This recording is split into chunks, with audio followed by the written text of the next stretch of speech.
The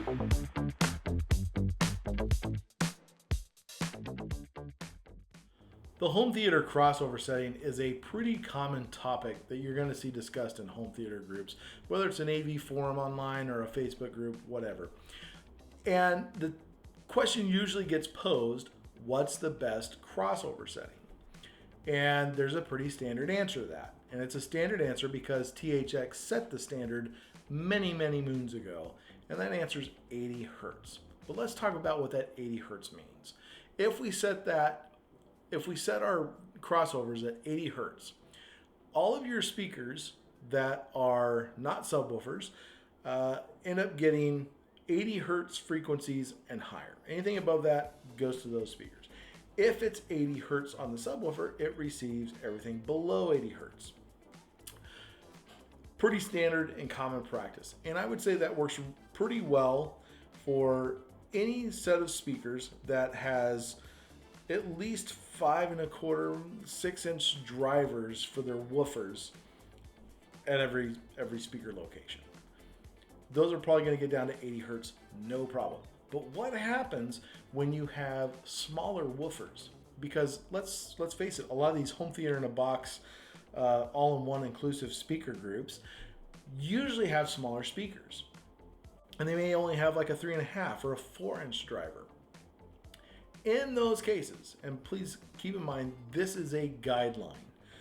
In those cases, I would usually tell somebody, go at 120 hertz.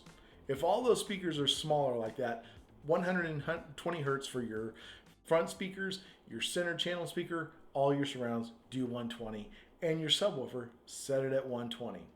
You're gonna find that mix works better. It's gonna sound more full.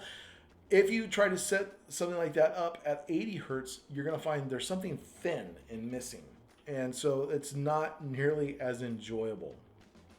Now, let's say you've had that system and you're trying to slowly upgrade into something better. So you start adding bigger front left and right channels and maybe a little bit bigger center channel.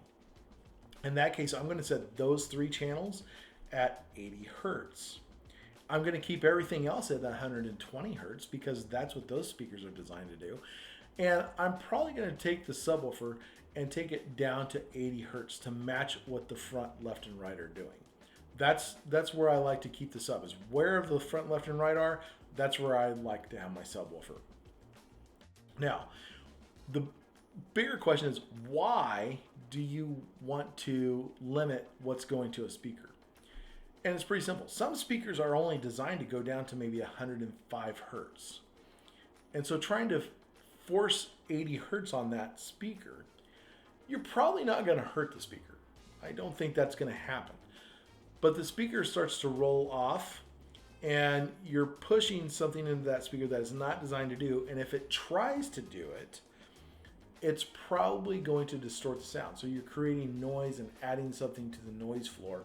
And ultimately what we want to do in a home theater is lower the noise floor so we can hear the sonics and make it sound really, really fantastic. So try not to force a speaker to do something that it's not designed to do. I recently had a big exception to the 120 hertz thing. So this is a guideline again, all right?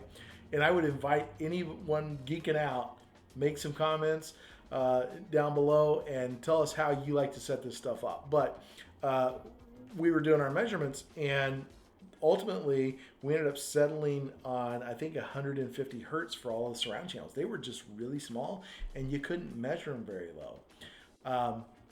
And so it didn't make sense to try to set them at 120 hertz. They weren't going to do that. So that really clarified and gave a greater articulation to the sound with those speakers. And the theater sounded really nice. But you don't want to force a speaker to do something that it's not really designed to do. I'm Ryan with Vassal High End Audio and Home Theater. We're located in Carl Junction, Missouri, serving home theater clients in Arkansas, Oklahoma, Kansas, and Missouri.